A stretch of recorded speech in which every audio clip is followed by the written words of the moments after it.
یاسر قنبرلو یه شعری داره، میگه که زیر مجموعه خودم هستم، مثل مجموعه‌ای که سخت تهیست. در سرم فکر کاشتن دارم، گرچه باغ من از درخت تهیست.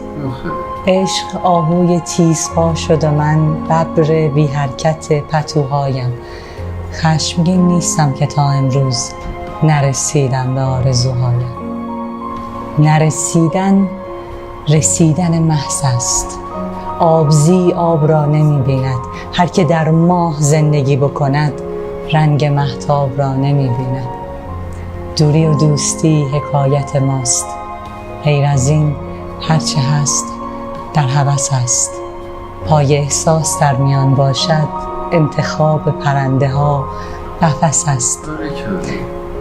وسعت کوچک رهایی را از نگاه اسیر باید دید. کوه در رشته کوه بسیار است، کوه را در کویر باید دید.